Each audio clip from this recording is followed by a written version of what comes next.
Oke, kemudian saya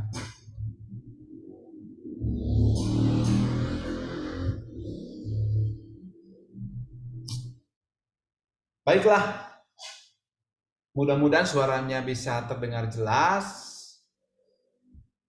Saya dari menggunakan tethering ini, jadi wajah saya izin tidak terlihat ya, supaya tampilan tetap baik untuk slide-nya. Nah, kita akan mulai membahas mengenai kompresi video. Ini bagian dari lossy compression ya. Setelahnya kita melihat bagaimana kompresi dari JPEG untuk citra, kemudian untuk audio itu ada yang mulai sederhana ya, dari mulai menggunakan DPCM misalkan ya, delta diferensial PCM itu sudah mengurangi, kemudian dengan menggunakan logarithmic quantization kalau untuk audio.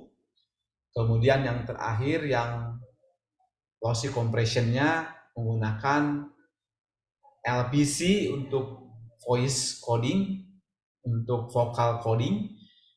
Kemudian MP3 prinsipnya secara umum dengan menggunakan psikoakustik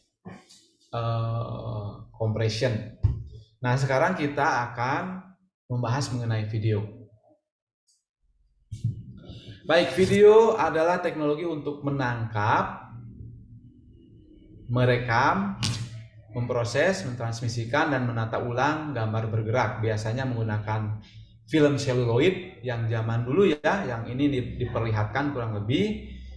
Kemudian sinyal elektronik yang sebelumnya seperti tampilan untuk TV analog yang menggunakan layar CRT itu, cathode ray tube, menggunakan elektron gun ya, tembakan elektron ke media fosfor itu sehingga tampil di layar TV tabung. Nah, kemudian yang terakhir ini menggunakan media digital. Nah, kita akan membatasi hanya yang media digital saja yang di sini. Ini bahasa-bahasa bawaan dari film seluloid. Satu gambarnya disebut sebagai frame. Ini ya, jadi dulu seluloid diputer, kemudian disorot pakai proyektor. Nah, jadi sebagai gambaran kasarnya, video adalah kumpulan gambar statis yang digerakkan. Nah, biasanya video ini secara implisit mengandung juga audio. Jadi kalau dalam seluloid ini ada gambar videonya ya, tapi di pinggirnya di sebelah sini ada juga garis magnetik untuk rekaman audionya. Jadi dalam video, ketika kita membahas video itu secara implisit terkandung juga ada audionya. Sebenarnya ya, ada audionya, dan audionya itu stereo biasanya.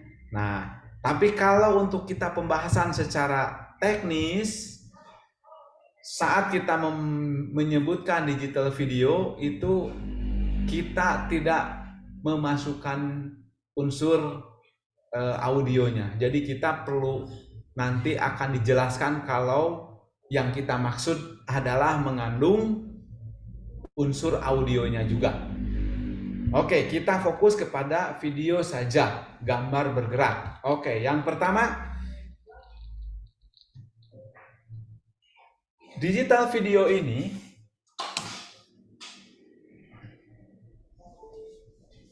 digital video ini bekerja menggunakan sistem digital, bukan yang analog. Yang kedua, jadi digital ya. Yang kedua, biasanya digital video direkam dalam bermacam alat rekam.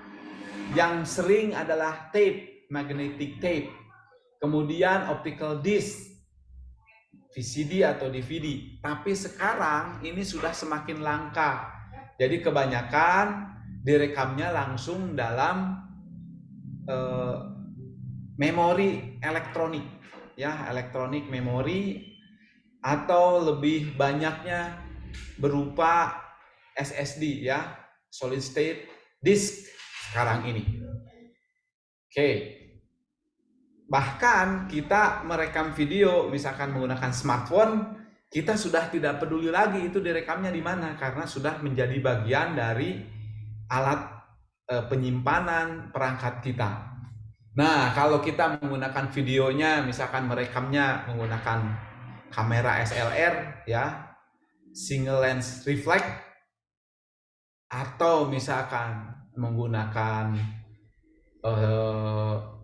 camcorder, nah biasanya kita punya yang namanya memory card, ya, bisa berupa micro SD misalkan, ya, atau CF sekarang itu, ya, compact flash card. Nah, itu tergantung. Cuma kalau kita lebih banyak menggunakan smartphone, maka ya mungkin banyak yang tidak peduli lagi. Bahkan kayak iPhone gitu, ya, itu tidak mengizinkan adanya kartu memori tambahan. Jadi untuk sederhananya kita anggap tentang penyimpanan ini adalah di electronic memory. Bentuknya kita tidak peduli untuk saat ini, ya.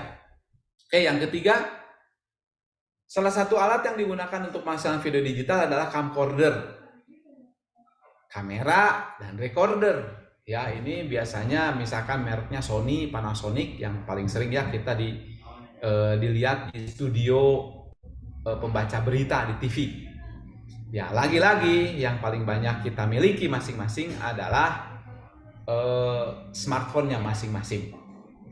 Ini mini DV, DVD, camcorder, Digital 8, ini teknologi-teknologi yang masih kita temui kalau kita menggunakan camcorder yang ada di studio di Bangdik misalkan punya macam-macam yang seperti ini.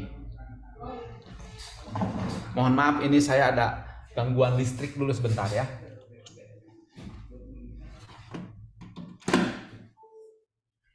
Oke, baik, kita lanjutkan. Nah, apa keuntungan digital video? Yang pertama, interaktif. Video digital disimpan dalam media penyimpanan seperti yang kita fokuskan adalah electronic memory atau solid state ini, ya. Kalau video analog itu disimpan di tempat yang kayak film tadi. Nah, video digital dapat diberikan, diakses bagian manapun dengan cepat. Ya, sementara kalau yang analog harus diputar dulu gitu tape-nya. Oke, kemudian yang kedua, kualitas. Analog ya mudah, ya, kena jamur, rusak. Kalau video digital kan tempat penyimpanannya ada error control codingnya. Sehingga kalau rusak masih bisa dibetulkan saat dibaca, bahkan bisa ketahuan kalau rusaknya sudah parah dan beyond repair gitu, ya, nggak bisa dibetulkan oleh error control codingnya. Jadi kualitas lebih terjaga yang digital ini, dan integritas datanya, keasliannya bisa diproteksi dengan nanti, ya, digital rights management seperti watermarking. Bisa dibuat rahasia dengan kompresi, dengan kriptografi. Ya, di sini kualitas aman, ya. Kemudian transmisi dan distribusi karena ada kompresi jadi lebih mudah. Ukurannya lebih kecil. Editing lebih mudah karena semua peralatan sudah digital. Jadi yang analog pun terpaksa sekarang harus dibuat digital dulu. Kemudian yang tidak kalah penting, nomor 5, tidak disebut di sini, adalah mengenai keamanan datanya, ya, yang digital lebih aman. Bahkan sekarang dengan adanya NFT, dengan teknologi blockchain, maka keasliannya bisa dijamin satu-satunya di dunia. Pemiliknya diketahui siapa meskipun bisa anonim karena ada teknologi kriptografi dan blockchain itu, sehingga dibuat jadi NFT. Oke, kemudian representasi sinyal video. Nah, aspek rasio 4:3 atau sekarang lebih banyak kuadratnya ya, 16:9 yang sekarang, atau disebut sebagai widescreen. Nah, kemudian detail image terdiri atas pixel, sama ya dengan gambar, dengan citra. Nah, kemudian nanti ada yang namanya viewing distance, nggak begitu penting bagi kita ya untuk saat ini, jadi kita skip aja. Nah, di sini ini kalau 4:3. Kalau sekarang kita sudah kebanyakan 16:9 atau malahan 1:1 ya.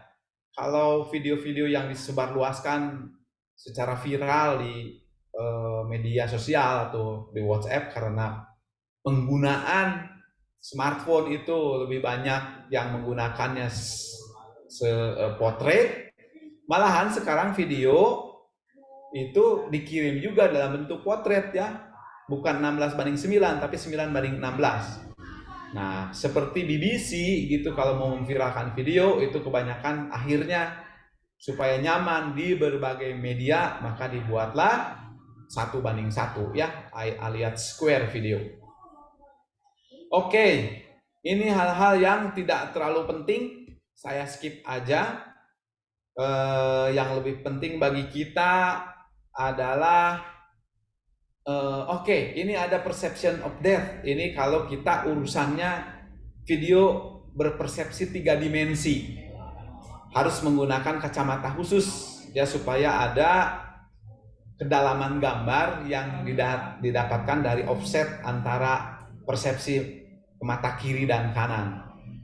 Kemudian digunakan kacamata khusus, kacamata 3 dimensi misalkan ya, yang memanfaatkan beda panjang gelombang. Gambarnya juga dibuat ada untuk dieksploitasi oleh mata tersebut sehingga ada kesan 3 dimensi. Kita akan kesampingkan dulu video yang 3 dimensi ini. Kita akan lebih kepada video 2 dimensi dengan warna primer RGB tadi. Nah, oke. Kita masuk ke dalam mode warna RGB ini, yang dalam digital, video digital lebih banyak direpresentasikan menjadi luminance dan chrominance ya, YCRCB. Nah, di sini lebih banyak orang luminance itu brightness secara bahasa umumnya ya. Nah, salah satu yang dapat digunakan rumusnya luminance ini adalah di sini RGB-nya seperti ini. Jadi secara umum luminance dihitung dari komponen R, G sama B, dan kita lihat bahwa komponen green ini lebih banyak, sekitar 60%-nya ya. 60%-nya dari green, kemudian 30%-nya dari red ya, dari merah, kemudian sekitar 10%-nya dari blue. Oleh karena itu kalau kita mepet ingin dapat grayscale tanpa mengkonversi, kita bisa mengambil green channelnya saja udah secara umum merefleksikan gambar keseluruhan kalau dilihat dari grayscale. Nah, yang chrominance ini dihitung itu CB ini ya, komponen blue dikurangi luminance yang tadi. Kemudian kalau CR ini adalah komponen rednya dikurangi luminance. Jadi CB sama CR ini itu seperti foto negatif ya, karena dikurangi oleh komponen yang besar, komponen luminance-nya. Nah, hue sama saturation itu adalah untuk proses editing ya. Jadi untuk pengetahuan kita saja, kita pernah ya ada RGB, kemudian ada HSB untuk hue, saturation sama brightness. Itu eh, apa representasi lain dari pewarnaan di video atau di citra. Oke, itu untuk pengetahuan saja. Kita akan fokus kepada YCBCR saja, luminance dan chrominance, ya. Tapi tentu saja sudut pandang lain seperti HSB seperti tadi ya, hue, saturation, and brightness ada juga gitu ya, dimana brightness itu mirip-mirip dengan luminance. Kemudian kalau hue itu untuk lingkaran warna bisa digeser-geser. Kemudian kalau yang saturasi itu sejauh mana intensitas warnanya, kematangan warnanya. Itu untuk saat ini kita kesampingkan dulu. Kita akan fokus ke luminance dan chrominance, Y dan CB dan CR yang ini. Nah, sekarang kita lihat ya yang representasi sinyal video, continuity of motion. Jadi mata manusia melihat gambar sebagai suatu gerakan kontinu jika gambar-gambar tersebut kecepatannya lebih besar dari 15 frame per second. Kalau kurang dari ini akan terjadi gangguan ya. Untuk video motion biasanya 30 frame per second, terutama di Amerika ya, yang NTSC sebelumnya Amerika, kemudian Jepang, Cina juga ikut 30 ini ya. Movie biasanya di 24 kalau di bioskop ini. Nah, kita di Indonesia atau Commonwealth, jajahan Inggris, Belanda ya, itu biasanya malah di 25. Di 25 itu mengikuti kelipatan dari PLN-nya di negara kita ya, yang 50 Hz. Ya, kalau ingin bagus memang refresh rate-nya 50 Hz ini. Nah, kemudian kalau untuk refresh rate dari warna untuk LCD gaming misalkan ya, itu ada lagi 144 Hz misalkan ya. Nah, itu semakin tinggi refresh rate-nya semakin bagus untuk mata kita karena tidak akan mendeteksi dari flicker. Ya, kalau kurang dari 15 ini akan terasa flickernya, mata kita akan cepat lelah. Oke, kemudian kita pernah ringkas sebelumnya teknologi televisi, karena bagaimanapun juga video ini dimulai ramenya saat ada televisi.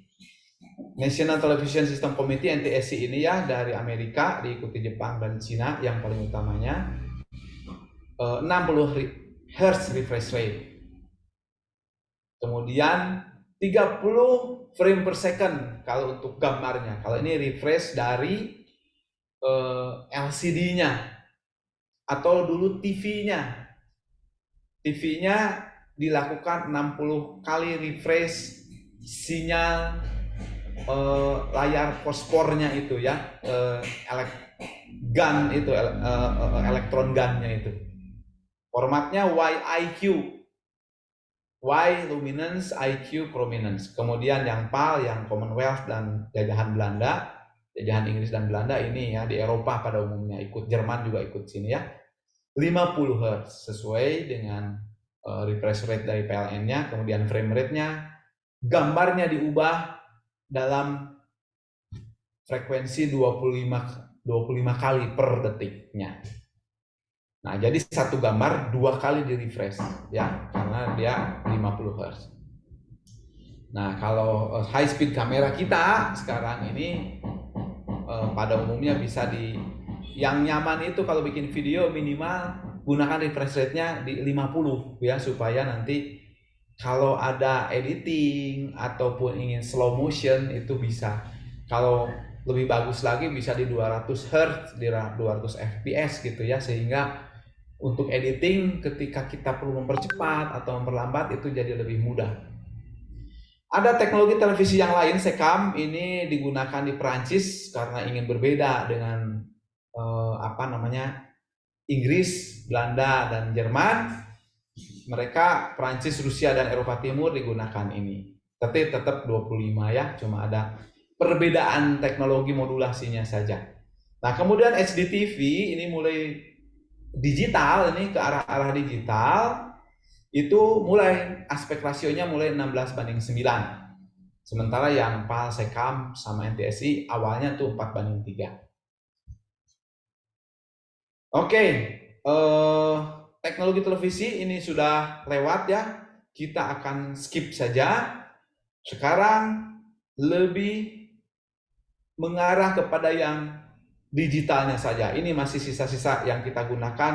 PAL ini menggunakan U dan V untuk prominence-nya ya. Kalau NTSC tadi YIQ, kalau ini YUV.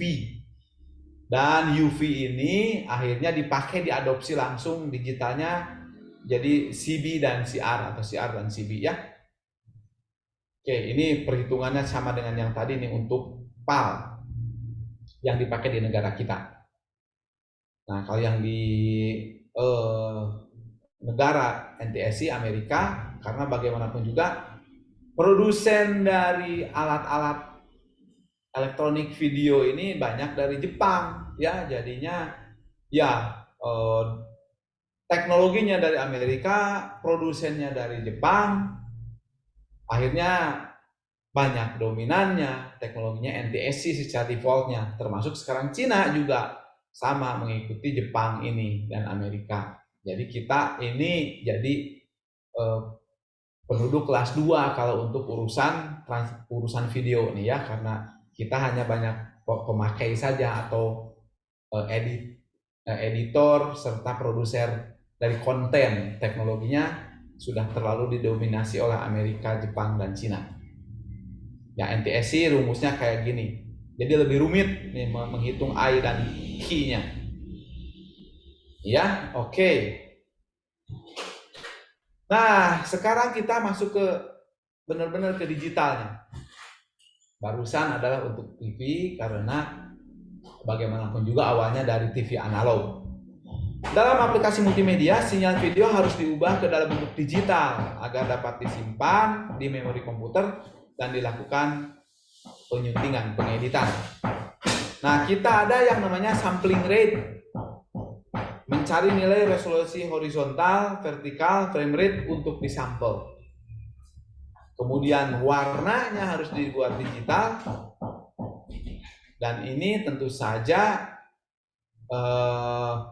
bagaimana resolusi warna ini ya dilakukanlah kuantisasi sinyal analog ke digital, karena warna ini nanti akan diwakili oleh RGB atau prominence si RGB, dan bagaimana si warna ini levelnya pasti terwakili oleh kuantisasinya, berapa bit untuk mewakili prominence-nya ya.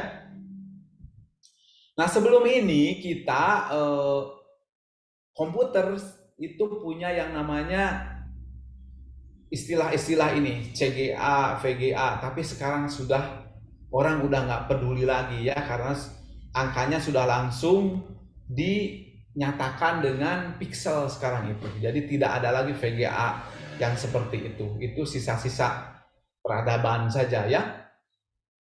Nah, jadi saya akan tidak mempedulikan ini lagi. Ini adalah dulu itu CGA 320 kali 200. Kemudian ada lagi naik 640 kali 350. Kecil-kecil dulu itu VGA, ini 640 kali 480 yang aslinya nih. VGA sekarang kalau pakai analog masih ada yang ini, tapi yang XGA 1024 kali 768. Jadi mirip-mirip nih dengan yang 1280 kali 720, mirip nih, dekat dengan half HD atau HD itu ya. Kalau full HD kan 1920 kali 1080.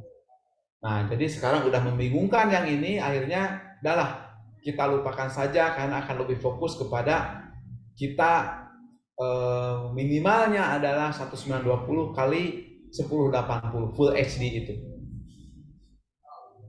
Kita bicaranya di full HD saja Itu ya untuk menyederhanakan permasalahan. Kalian juga kalau membuat video, buatlah video itu di Full HD supaya mudah dipakai kemana-mana. Ke YouTube itu minimal Full HD saja.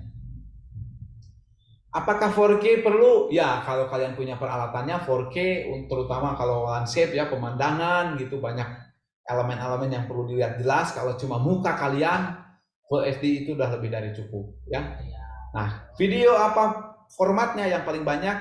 Nggak jadi standar, de facto standar dunia adalah MP4 sekarang ini. Itu bagian dari MPEG 4 ya. MP4 ini sudah menjadi de facto standar untuk format video. Ya, nanti kita akan punya bahasan tersendiri mengenai MPEG 4 ini. Di dalamnya ada bermacam-macam bab terkait dengan coding gambarnya, coding suaranya, coding layoutnya, seperti itu ya. Ada yang lain, Windows Media File ini ya, Windows Media Video filenya .wmv ini. Kalau Matroska yang dari open source ini mkv. Kalau Adobe Flash yang dulu ya ada FLV. Kalau yang GIF ini yang sebenarnya gambar tapi punya animasi tanpa suara ya, GIF ini masih berguna. Nah, kita akan lebih banyak ke MP4 saja. Ada satu lagi yang buatan dari peralatan Apple, .mov ya itu. Nah, itu juga bisa dipakai terutama kalau peralatannya menggunakan Apple. Cuma karena banyak peralatan camcorder, kemudian smartphone itu lebih efisien menggunakan MP4, jadi kebanyakan ini yang default dari kita adalah MP4 ini. Nah, ada untuk yang animasi ini sebelumnya ada .svf, sekarang udah jarang digunakan. Jadi animasi itu kalau sekarang sih lebih menggunakan formatnya masing-masing sebelum dirender. Kalau sudah dirender biasanya di formatnya ke MP4 saja. Jadi kalau SWF kayak gini ya atau FLC kayak gini, ini format-format intermediate tergantung software yang digunakan. Kalau sekarang menggunakan misalkan animasinya menggunakan Blender gitu ya atau Unreal, ya itu di formatnya masing-masing. Baik. Nah, ini untuk vektor ini ya. Kalau 3ds, 3D Studio ya formatnya .3ds. Kemudian ada lagi yang .obj, polygon.ply, animasi ini buatan Maya nih ya. Software video. Kalau yang gratisan kita pakai Blender saja ya, .blender ya. Oke, mulai kita akan masuk kompresinya. Dalam kompresi gambar, teknik kompresi mengeksploitasi redundancy spasial dan spektral. Spasial X dan Y-nya, kemudian spektralnya dari konten gambarnya ya, dari frekuensinya. Yang tidak terlalu penting, yang terlalu detail-detailnya akan terbuang pada saat kita kompresi ini. Nah, kemudian video adalah kumpulan gambar yang masing-masing memiliki redundancy. Anggap saja untuk kesederhanaan masing-masing dikompresi JPEG.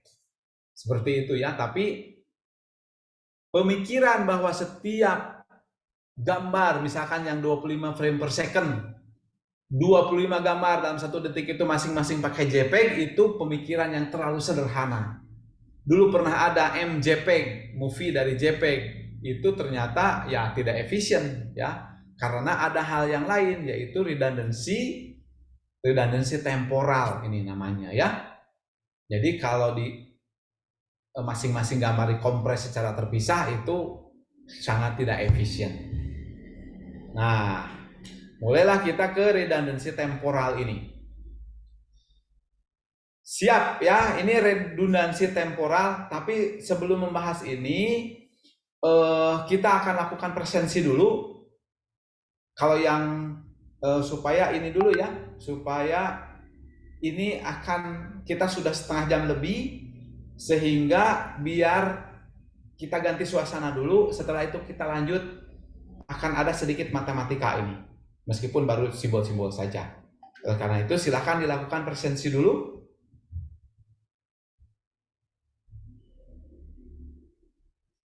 Halo, Teh Tes. Atina? Ya, Pak. Ya, Eh, silakan lakukan presensi dulu ya. Saya eh, sambil apa namanya kita menyapa, kita menyiapkan suasana dulu karena akan membahas agak matematis nih sedikit. Silakan. izin Pak, belum bisa share screen.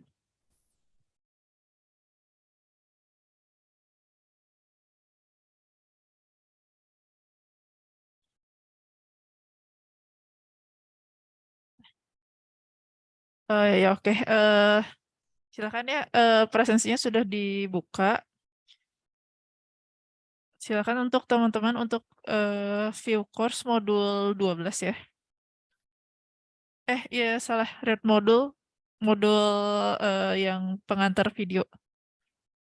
Modul 12.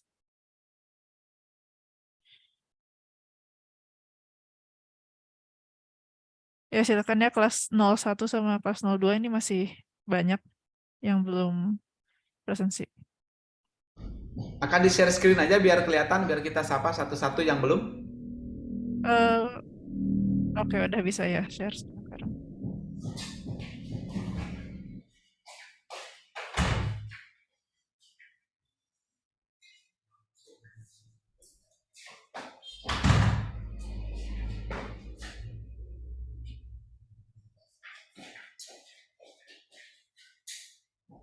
Oke, ini kelas 01 ya, silakan.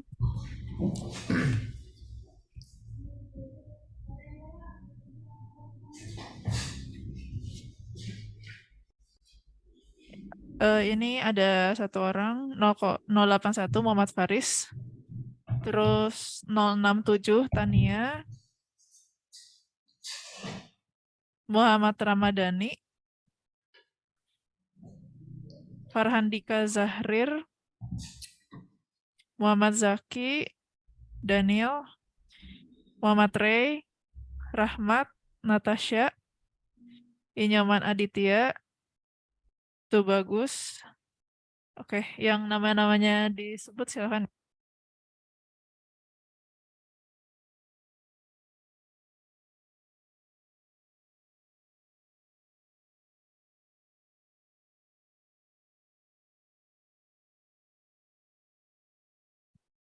Kelas 02.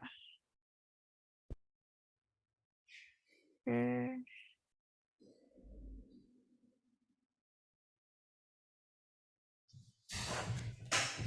Danendra nggak hadir ya? Oke. Rian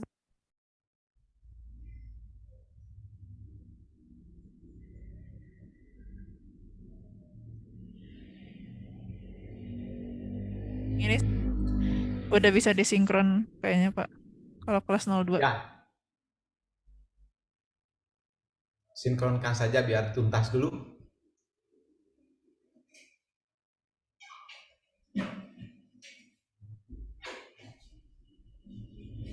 Oke, saya balik ke kelas 01.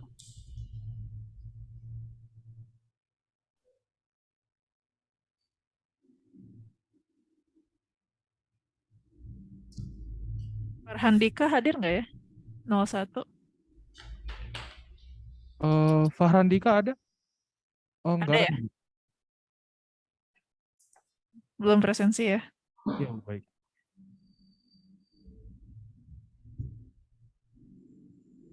Tinggal Farhandika aja yang belum. Oke, baik. Kalau begitu kita akan lanjutkan dulu dengan ini ya, biar ada intro dulu masuk ke dalam redundansi temporal ini. Oke, mari kita lihat. Silakan fokus dulu ya. Kita punya frame N dan punya frame N tambah 1. Nilai suatu pixel dapat berubah setiap frame. Nilai tersebut dapat ditulis sebagai Cn X, Y yang ini. Nah, jadi piksel yang sekarang ini adalah yang ini nih. Namanya collocated pixel.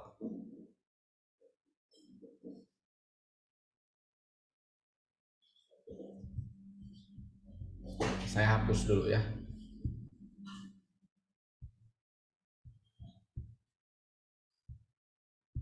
Oke, gini aja dulu. Bahwa di frame N ini kita punya yang namanya pixel ini. Jadi ada pixel yang pertama. Layar saya terlihat ya, ini panahnya ya. Kursor saya kelihatan ya? Iya Pak, kelihatan. Oke.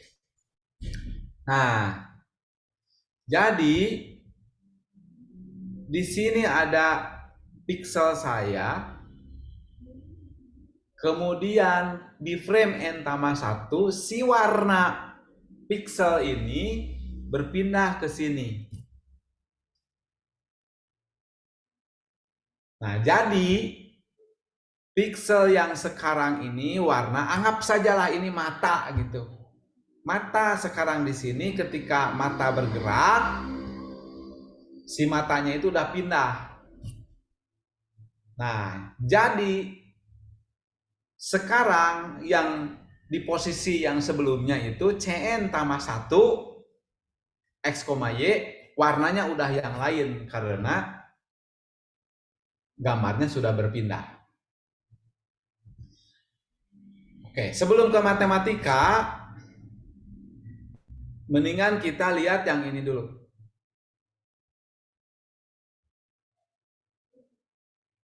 Kalau yang ini supaya yakin hasilnya ya, saya akan lihat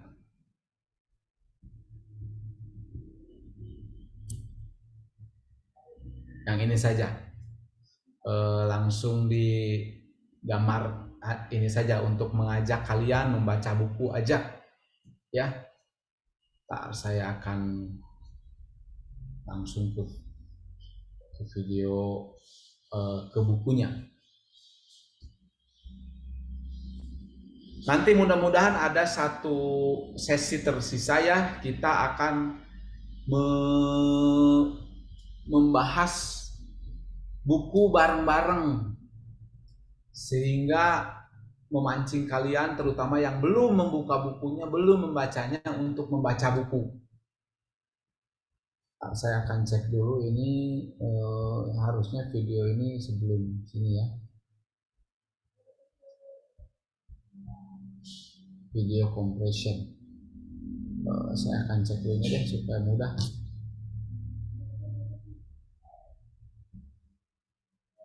Lebih cepat sini.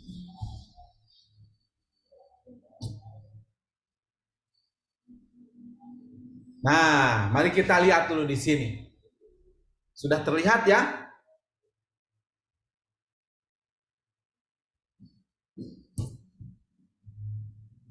Anggaplah kita ini sedang di keluarganya Perdana Menteri Inggris yang baru. Jadi Perdana Menteri Inggris yang baru ini punya 2 putri. Nah, ini anggap salah satu putrinya ini sedang di-shoot nih ya. Di frame N lihat nih. Kita lihat wajah putri bungsu ini. Putri bungsu wajahnya di sini. Ketika di frame N tambah 1 dia sudah agak ke tengah. Frame yang N tambah 2 sudah melewati pohon. N tambah 3 sudah lewat banget dari pohon. Jadi si putri ini kalau kejadian aktualnya adalah sedang berjalan tapi kameranya juga ikut panning, ikut perjalanan dia. Jadi ada 2 pergerakan di sini. Kalau dilihat dari gambar wajahnya bergerak, lihat yang kotak yang ini ya, yang putih. Dan ternyata background juga si pohon ikut bergerak. Tuh. Nah, gitu. Daripada kita mikirin matematika terlalu susah, mendingan yang aktual dulu gambarnya. Sudah cukup jelas ya? Bahwa dalam gambar ini backgroundnya seolah-olah bergerak dari kanan ke kiri, foregroundnya wajah sang anak ini, putri bungsu ini, bergerak dari kiri ke kanan. Oke, itu semoga sudah cukup jelas. Nah, kita kemudian akan membahasnya sekarang.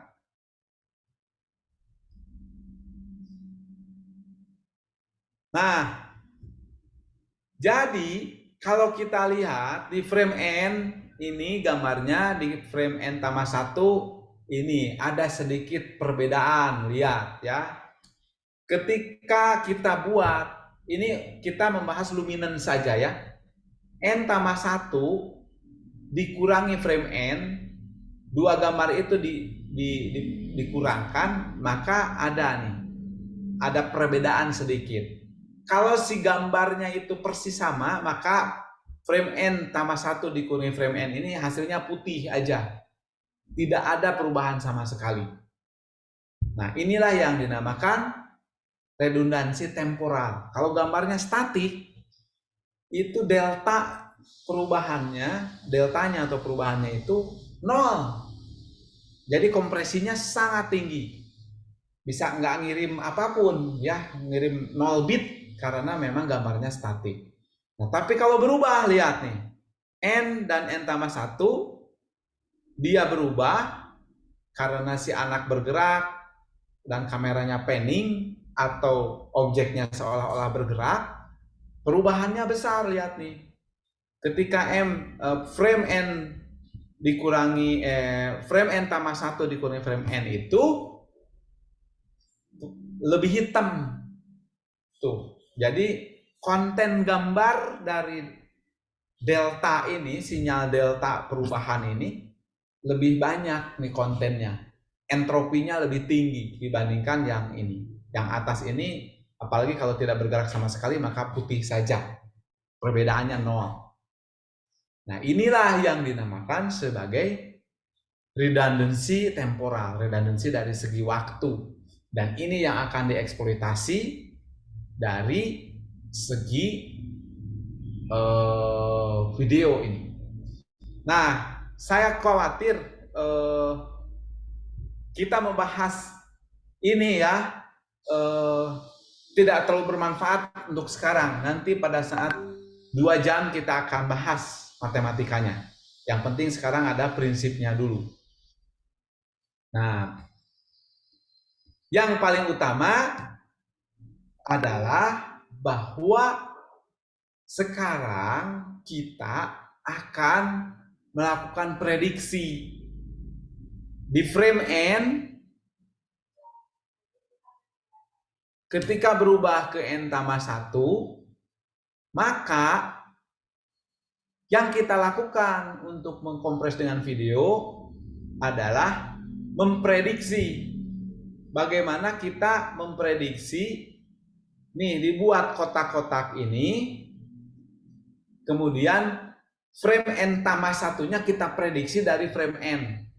Dengan memprediksi si wajahnya ini akan berubah kemana di N tambah 1, tapi modalnya dari N.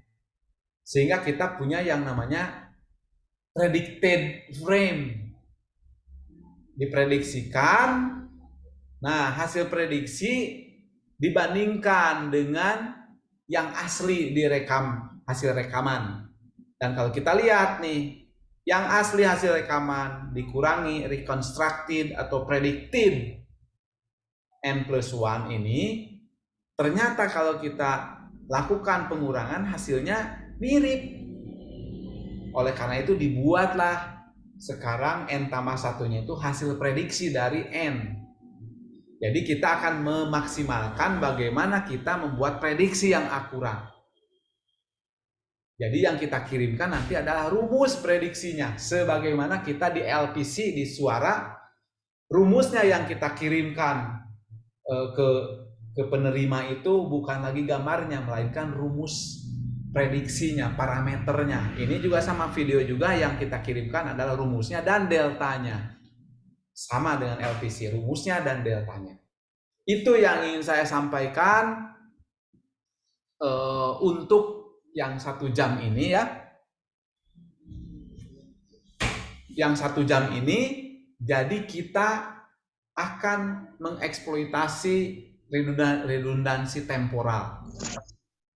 Karena dengan menggunakan JPEG saja untuk setiap gambarnya tidak maksimal, tapi dengan redundansi temporal kita menggunakan prediksi deltanya hampir 0, itulah yang kenapa video bisa dikompres semaksimal mungkin tapi hasilnya masih bagus. Itu saja untuk hari ini. Mudah-mudahan ada gambaran. Kalau ada yang ditanyakan silakan tanyakan dulu. Kalau enggak nanti akan kita bahas lebih lanjut dengan contoh di pertemuan yang akan datang. Sekali lagi, kali ini saya mohon maaf tidak bisa hadir langsung di kelas. Tapi mudah-mudahan malahan ini bisa lebih jelas. Demikian dulu dari saya. Kalau ada pertanyaan silahkan tanyakan, raise hand atau tulis. Kalau tidak ada, ya udah kita akan tutup saja perkuliahan hari ini. Terima kasih kepada Pak Albar, Teh Atina, Teh Nia di sini ya, kemudian Kang Krisman, para asisten. Kita akan tutup kuliahnya. Terima kasih. Salam sehat selalu. Wassalamualaikum warahmatullahi wabarakatuh. Waalaikumsalam warahmatullahi wabarakatuh. Terima kasih, Pak.